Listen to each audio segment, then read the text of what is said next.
Game of Thrones is one of the greatest and most popular TV shows of all time. By developing deep characters, complex storylines, and subverting television tropes, Game of Thrones has since developed a massive fan base of neckbeards, virgins, and dumb internet movie guys. After years of being told how great this show is, I finally sat down during the virus and gave Game of Thrones a watch. I am so glad I did because I absolutely loved this show. So here I'm going to be counting down what I think are the 10 best episodes of Game of Thrones. If you guys like this video, be sure to subscribe to the channel, drop a like on this video, it would really help out a small channel like mine. Anyways, on to the list.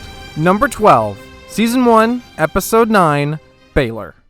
You think my life is some precious thing to me? That I would trade my honor for a few more years of woe?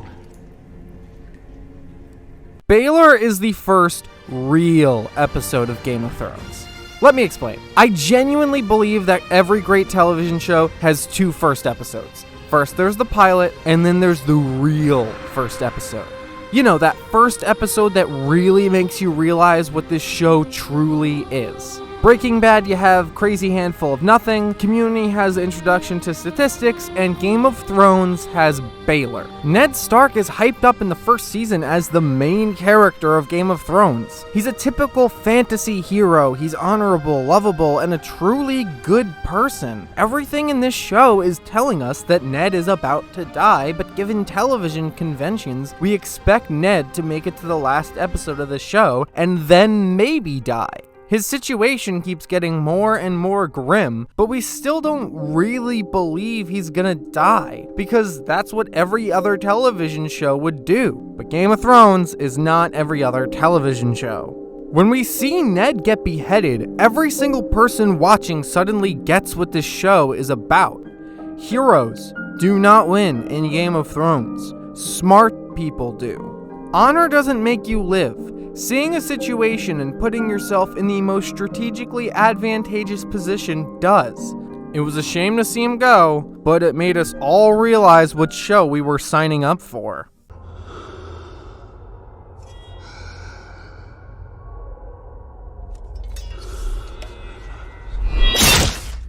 Number 11, Season 4, Episode 2, The Lion and the Rose.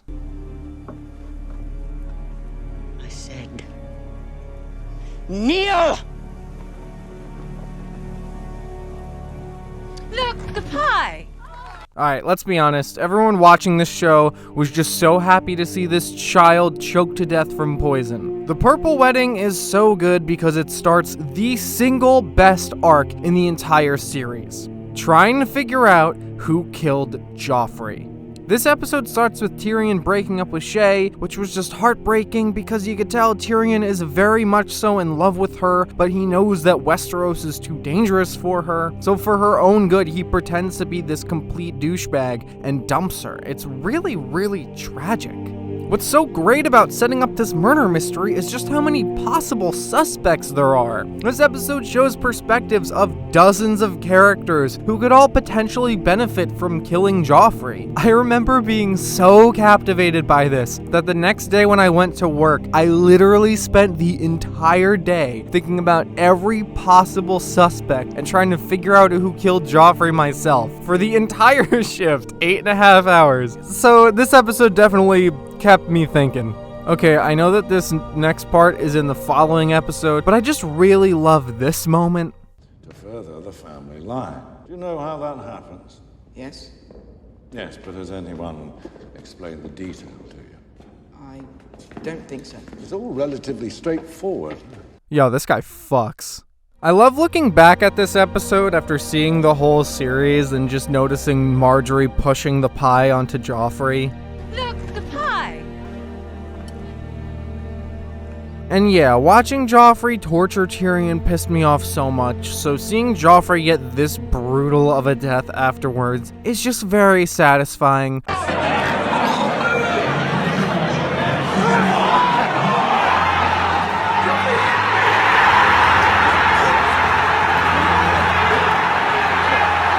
Number 10, Season 8, Episode 2, A Night of the Seven Kingdoms.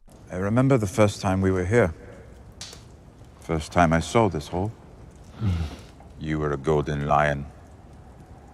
I was a drunken whoremonger. It was all so simple. Okay, I know you hate season 8, but hear me out.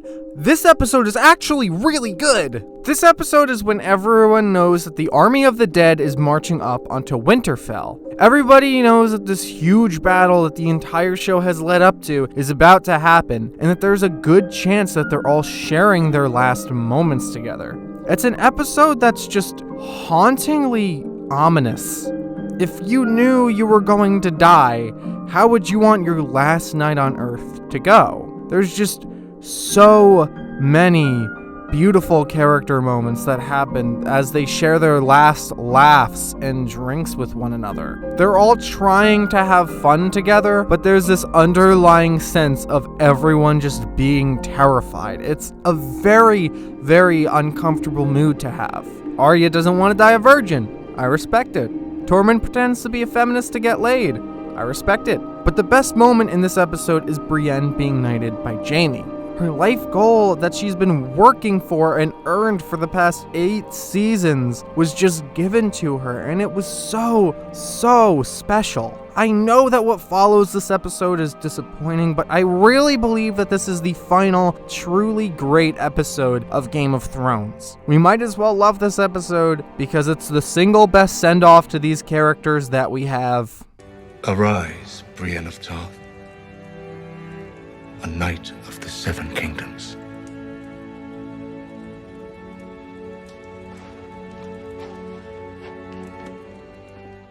Okay, so now since I said something good about Season 8 as a palate cleanser, here is every complaint about Season 8 played at the same time. Enjoy. But the season was so rushed, so that breaks her heart to everything. Number 9, Season 3, Episode 9, The Reigns of Castamere. The king in the north arises.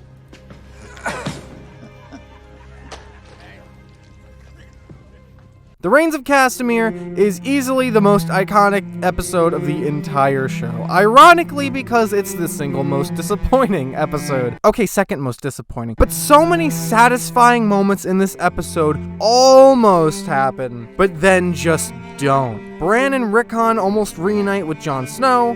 They don't. Ygritte almost accepts Jon for who he is, but then she doesn't. Arya almost gets reunited with Robb and Catelyn, but then she doesn't. And Robb almost unites with the Frey house, but then it doesn't. And that leads to, oh my god, one of the most tragic moments in the whole series. And yes, this is the episode with the legendary Red Wedding, probably the most iconic moment in the whole show. What makes the Red Wedding so excellent isn't just that it's shocking, it's that you can trace back every mistake that Robb made that led him to this moment. Baelor made us realize that anyone in Game of Thrones could die, but I think that we were getting a little too cozy and started to forget. The Red Wedding was us being reminded of that, even though we really didn't want to. But I watched this show this year, so I really can't speak on what the fan reaction was at the time. Good thing that I have a YouTuber friend who was watching it at the time who could explain it way better than I could.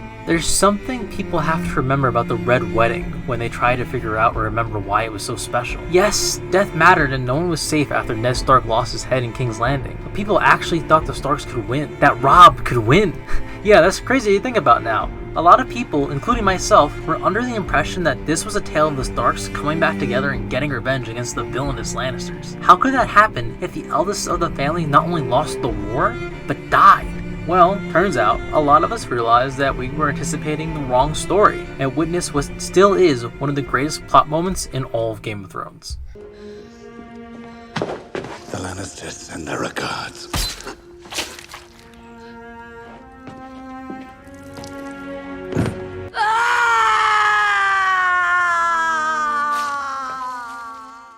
Hey guys, does anybody else hear boss battle music?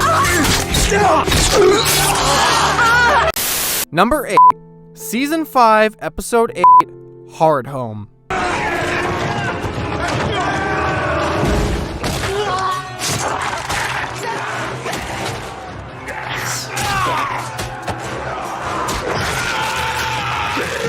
Alright, I don't have some deep reason for loving Hardhome, but I don't even think I really need to sell this episode to anyone. Everyone loves this episode because it's absolutely epic. Seeing Jon and the wildlings put aside their differences to make peace for the collective greater good is beautiful, and this episode starts this friendship between Jon and Tormund, which is just so lovable and wholesome for the rest of the show. Then we have this battle with the White Walkers, which is just so white-knuckled and tense. There's this terrifying moment with the gate where they're trying to close it before the White Walkers get there, and all these poor innocent people are just running for their lives to get behind the gate. It's absolutely terrifying. And then everyone is just frantically trying to escape before the White Walkers break down the gate and kill them all. And Jon Snow gets to fight a White Walker, which is just awesome. Then, as the episode closes, there's this moment at the end of the battle where all the main characters are sailing away and they look over to the Night King, and he just revives all of their dead friends, and suddenly you realize that this is a world-ending threat. It's a bleak reminder that all of their efforts were futile because all of their dead friends are now on the Night King's side.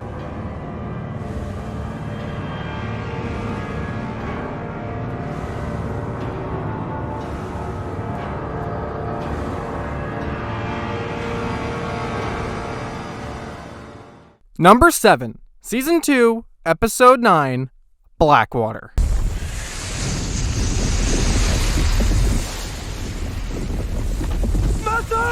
Get down!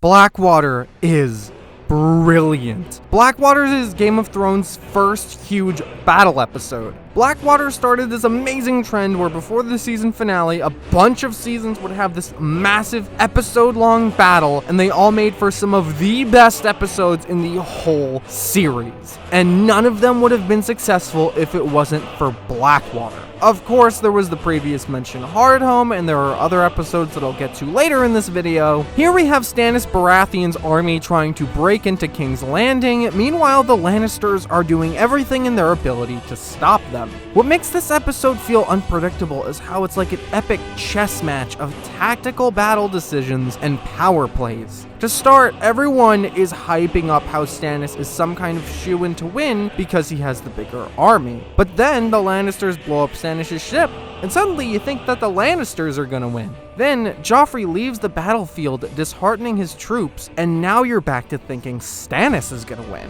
And then Tyrion delivers this beautiful speech re-motivating all the troops again, and now you think that the Lannisters are gonna win. This whole episode is just a tennis match back and forth of shit like this happening, and it is so unpredictable and so exciting. Usually long action like this is boring to me, but the unpredictability means that the episode is always exciting.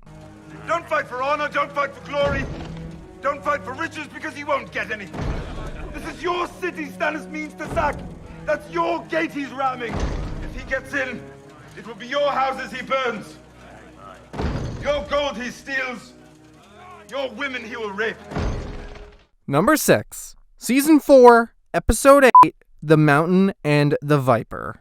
You raped my sister. You murdered her. You killed her children. Say it now and we can make this quick.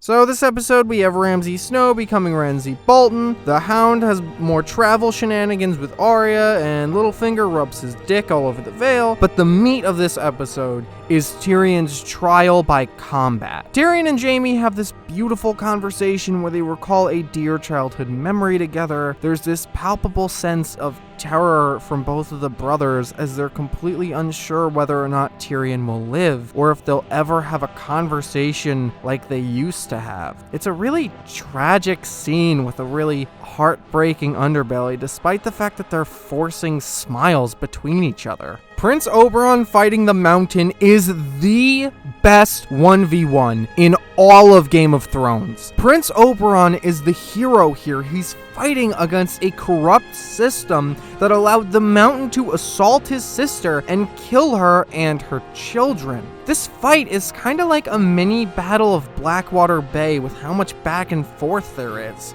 Firstly, the Mountain is built up as this invincible, undefeatable superhuman. Tyrion's fighter, Prince Oberyn, has never been seen in combat before, so we have no idea what he's capable of. He's drinking, he's not wearing any armor, making Tyrion and us fear that he has no chance at winning. So the fight begins with us expecting the Mountain to absolutely curb stomp Oberyn. But as the fight keeps going, we see that Oberyn might actually have a chance. Then, one by one, Oberyn actually lands successful attacks on the Mountain. One by one, these attacks deal more and more damage until we realize, holy shit, Prince Oberyn just defeated the Mountain. We're shocked and we feel triumphant. Tyrion gets to live and Prince Oberyn finds justice, and Tywin has to deal with the fact that he lost. It's this beautiful, triumphant moment that lasts for about a minute until all of our joy comes crashing down in brutal Game of Thrones fashion. Kill the children! Then I raped her! Then I smash their heads in like this! Number 5, Season 4, Episode 6, The Laws of Gods and Men. I did not kill Joffrey, but I wish that I had. Watching your vicious bastard die gave me more relief than 1,000 lying whores. What's insane about this episode is that it's one of the best episodes in the whole show, and it's basically just people talking the whole time. Game of Thrones is sometimes just like that. The trial of Tyrion is incredibly frustrating. We have to see all these people recount events that we witnessed and twisting the details to make Tyrion look bad. We've seen Tyrion prevent tragedy after tragedy at King's Landing time and time again, and to see people of King's Landing not appreciating him and that they actually hate him is infuriating. This is why Tyrion is such a fan favorite character. He has such a good heart and still always gets outcast by a bigoted, corrupt power system. This episode also proves to me that Tywin is the best villain in all of Game of Thrones. He is cold, calculating, and always does what is most tactically advantageous to move his family's power further. Seeing all these people slander Tyrion is just awful. But what truly breaks him is when Shay comes in as a witness. She takes their love story and just twists it in a way to make Tyrion look like a monster. She takes these intimate, special moments between them and just gives this bastardized version of them and just humiliates him in front of everyone. It's heartbreaking, and it leads to my favorite moment in all of Game of Thrones. Tyrion has this outburst where he just flips a mirror onto the people of King's Landing and just lets them know how he truly feels. You see, Peter Dinklage is one of the best actors in this whole show, and this is his best moment. You could just feel a lifetime of pain and discrimination come out in Tyrion's words here. My favorite line of dialogue in the whole show is right here, and it sums up Tyrion's whole journey so beautifully in just a couple of lines. You admit you poisoned the king? No. Of that I'm innocent. I'm guilty of a far more monstrous crime. I'm guilty of being a dwarf. You're not on trial for being a dwarf. Oh, yes I am. I've been on trial for that my entire life. Number 4, Season 4, Episode 10, The Children.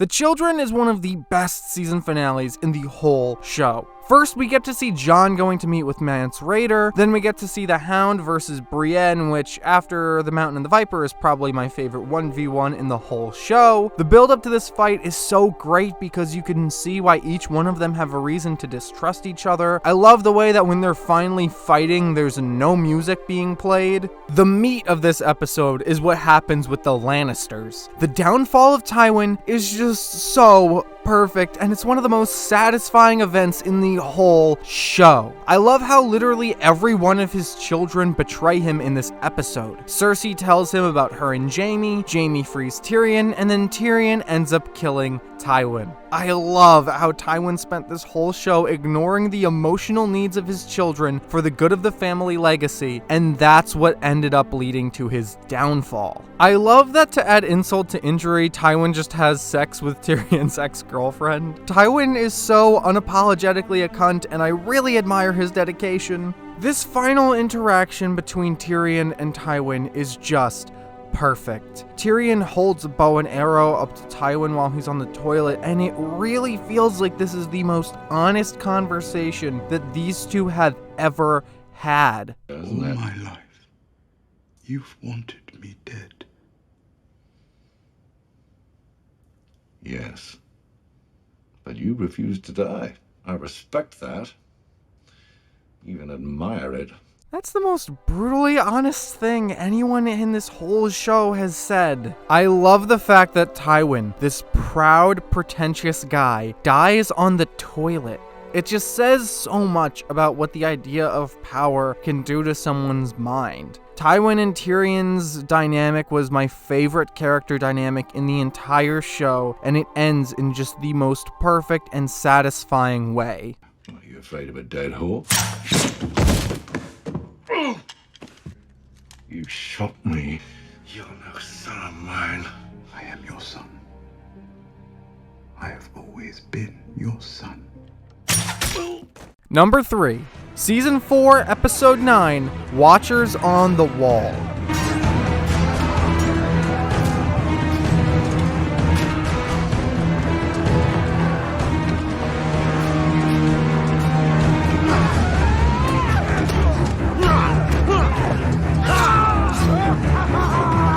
The Watchers on the Wall is the big, crazy action episode of Season 4. It's probably the single most tactical battle episode in all of Game of Thrones. You have 50 men of the Night's Watch versus over 100,000 wildlings. The Night's Watch need to use every single tool and trick in their arsenal to prevent the wildlings from crossing the wall. Watching this desperate final stand is one of the most heart-pounding episodes of television I have ever seen.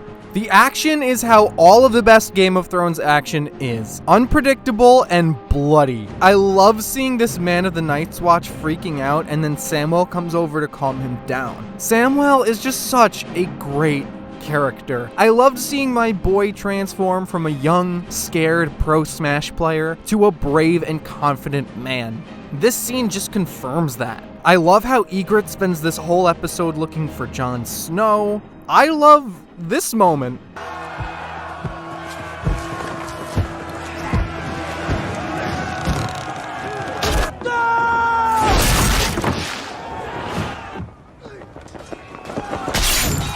And hey, what battle episode would be complete without seeing Jon Snow kick some serious ass? This episode has the single most tragic death in the entire show for me with Ygritte.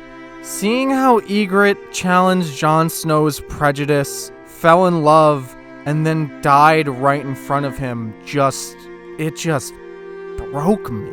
Her last words to him and then the shot panning away from Jon just really brought me to tears, and it was the second time that the whole show made me cry like that, but this is the single saddest moment in the whole show for me. You remember that cave?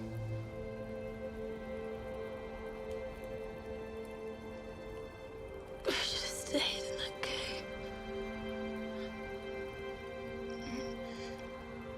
We'll go back there.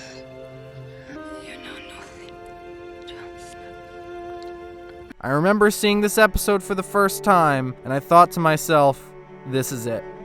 This is the pinnacle. I thought this episode was so good that Game of Thrones could not possibly top it. And I have never been happier to be proven wrong. Number 2, Season 6, Episode 10, The Winds of Winter. I do things because they feel good. I drink because it feels good. I killed my husband because it felt good to be rid of him. I fought my brother because it feels good to feel him inside me.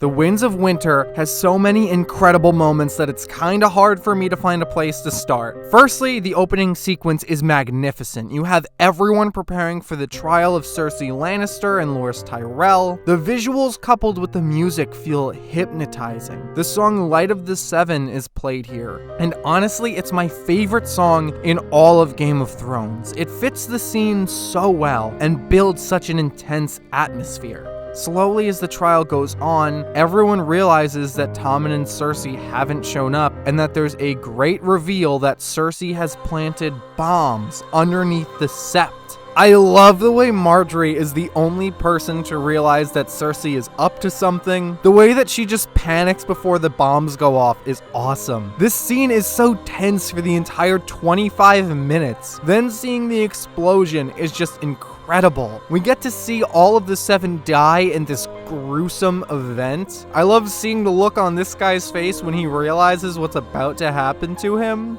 This episode made me finally acknowledge what I was in denial for a while. Cersei Lannister is my favorite character in the whole show. I hated her for the first 4 seasons. She was just this 40-year-old spoiled brat. But then one by one, she saw all these powerful men around her fail at wielding the power that they had and die because of it. So once season 5 hit, she learned from all their mistakes and just blossomed into a better version of all of them.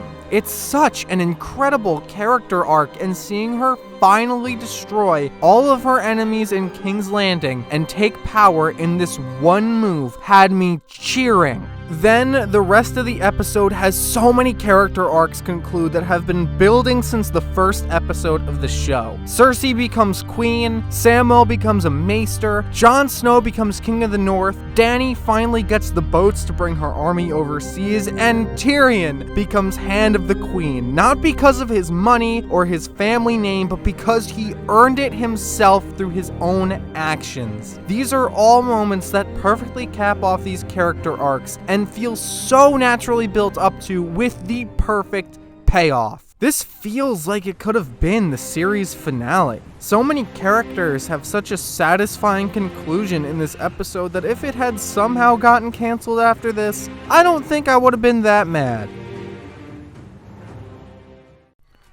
Number 1. Season 6, Episode 9, The Battle of the Bastards.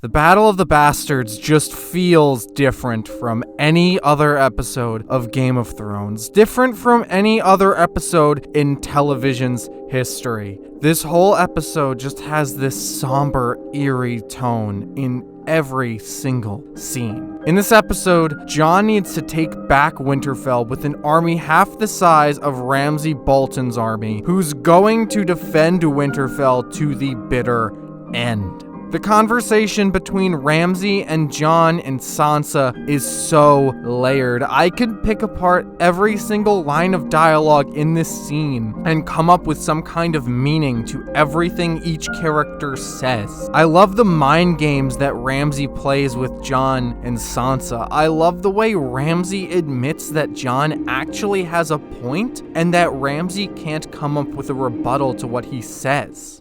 Aye, you have the numbers. Will your men want to fight for you when they hear you wouldn't fight for them?